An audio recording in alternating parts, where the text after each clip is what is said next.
And it's another episode of your Movie Medicine podcast. It is the fourth episode.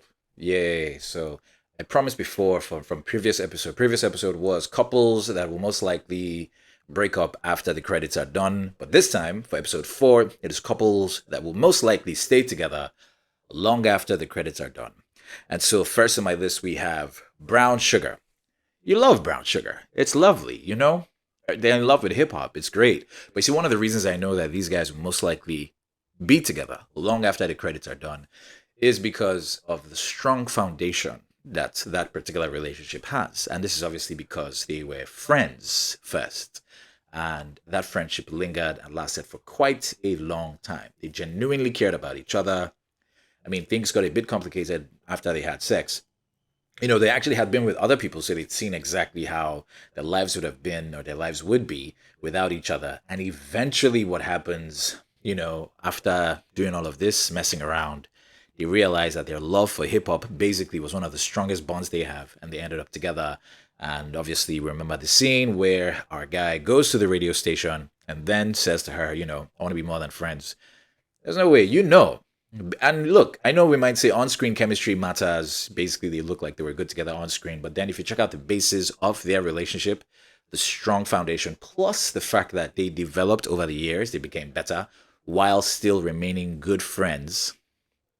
That is definitely all the ingredients you need for a long-lasting relationship. So that relationship will linger longer after the credits are done rolling. Next up, another movie to look out for is Crazy Rich Asian. So, look, even if, both of them didn't exactly feel like they had good chemistry, but after that wedding scene, yeah, you kind of have to stay together forever. But anyway, from a real perspective, they were devoted to each other despite the issues, despite the problems, despite the gaps, despite, the issues with the mom as well, and other problems as well.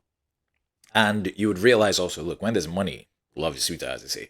But it also felt like, these guys, on-screen chemistry, yeah, sure. But besides that, just how they were able to try to figure out things, because in the process, in the period when they were having these issues, they basically grew as well. They understood each other a bit better. He understood exactly what he was willing to sacrifice, what he was sacrificing, even understood his family a bit more. For her as well, the same thing. And after realizing all of this, they still felt, we should be together. And it wasn't, let's be together despite the odds. They tried to fix the issues and then they stuck together. Recipe for a good relationship that will last a long time. Moving on to another movie. This is not because it is my best romantic movie of all time. One of my best, or probably my best. When Harry Met Sally. Can a man and a woman be friends? Can be a man and a woman just be friends? That was basically, if this was supposed to be a longer title, that's exactly what you get. But, that wasn't the case here. What we had was a case where you had Harry, you had Sally, ended up being friends, a lot of obstacles along the way. They ended up with different people. Things got awkward. And then eventually at the end, they ended up together. You see that line that he says where it says, when you realize you want to spend the rest of your life with someone, you want the rest of your life to begin as soon as possible. Maybe not those words exactly, but you see, also the basis of that relationship, friendship. And, they had obstacles as well. They slept together, it became a bit odd. But apart from the fact that they were actually also attracted to each other in a way, realizing that they were good friends and also realizing that, it just made perfect sense. Definitely. Knowing all their issues, knowing the fact that they've probably told each other all the ugly, nasty, disgusting things that they might have done, there's no way that relationship wouldn't feel like it's just supposed to linger longer, way after the credits. You know what I mean? And also, this one is a bit weird. Clueless. Now, why I say it's weird is because for Paul Rudd's character and, the other lady, Sarah Silverman, they were step siblings. So you can't know somebody more than, for a bunch of step siblings who were staying together. So, it seems a bit odd. It seems a bit weird. Like, oh, my brother. But, they're step siblings. They would tease each other. And the thing is, she'd go to school, act like, oh, I'm the coolest girl in school and everything is going on and all that is beautiful. But, when she gets home to see Paul Rudd's character, she's herself. She's her real self. and they tease each other and they laugh and so on. And that's the basis for a very, very long lasting, strong relationship. It's going to be hard for a lot of people to come in between that to try to break it up because that just seems to be going good. All right, so yeah, that one is there's no there's hardly any fault in what could be a very good blossoming relationship with those guys. Moving on to the next one, how to lose a guy in 10 days. So on-screen chemistry obviously looks like they had it, but then if you look at the way that their relationship was, in trying to make sure that they stay together despite the other person trying to mess with the other person, you'd realize that they tried to work things out.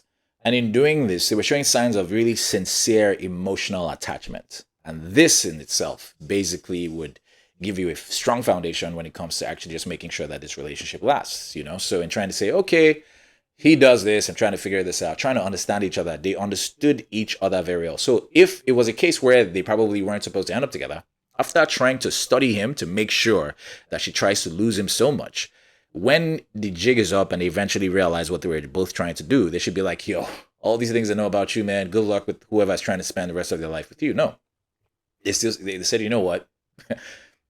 You're actually not half bad. Let's make it happen. So they basically have figured all of that out, despite, the flaws and despite the games.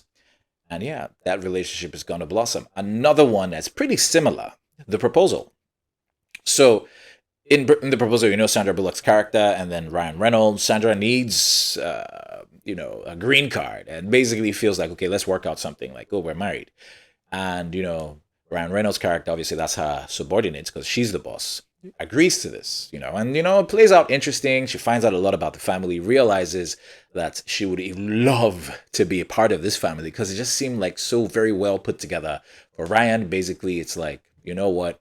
Maybe he's just the type of guy who never really thought towards that direction. But then having that lady come in, having the family love her and appreciate her, and even after knowing everything that was going on, still say, you know what, nah, man, I see it. We see that strong chemistry. It's great. But then one of the major things that makes it very clear that they should actually be together is the fact that with the power dynamics in the beginning, it was, I'm your boss and so on. But then that changed, and they are still saying they want to be together. So you see, when that switches like that and still there's a need to say, all right, let's continue with this, it's going to be good. All right, it's going to be good. So that's another interesting situation there. I know that couple will last way longer right after the credits roll. The Wedding Singer. Come on, man. On-screen chemistry. Beautiful. But apart from the on-screen chemistry as well, friends trying to figure each other out, trying to help each other out. He's seen her trying to marry this douchebag. He's like, no way. This is after somebody basically just ripped his heart out, and he realizes even this person who he thought he was going to die without no longer became a concern because of how the relationship eventually just wrapped up, or rather because of how she was in his life. Hey man, come on. And then, it was nice. So one of the things that could actually make this a bit murky for some of you to think, no, are you sure it's not because of how great the acting was, how convincing? Well, there's that. But then also the basis, looking at also just all the other obstacles they came through, the fact that they try to support each other, because that's one of the major things here. I think just the basis, the foundation, having that strong foundation and people moving or rather developing beyond just the issues they've had. Yeah, perfect. And finally, obviously, for your on-screen couples that will most likely be together way after the credits roll, 13 going on 30. Do I need to explain? She's seen her life in the future without this guy, the guy who was her friend from way back in the days. That one is a very strong friendship, very strong. And then now she's 30, and then she sees her life and realizes what she missed out on because she was focusing on something else, and realized, or basically just changed her entire perception on what the future should be like for her. I assure you, if a lot of us got this opportunity, divorces, would definitely be at an all-time low. Realizing, where would I be in 30 years? And then, trying to track all the things that actually went wrong. And as far as even just your romantic situation, because one of the things I like that people say, a very strong statement, is whoever you end up with can describe the way the rest of your life goes. It seems like it's simple, but no, that's one of the reasons why I admire when a lot of people take their time trying to observe a lot of things about the other partner, because yes, it will dictate. For some people, it's like, you know what, let's just do it.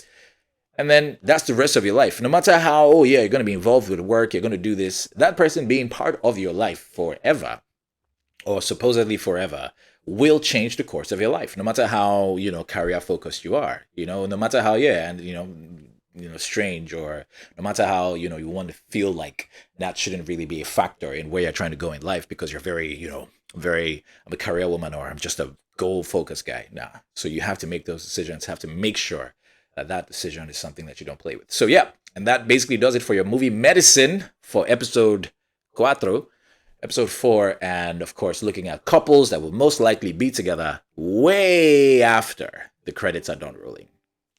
Thank you.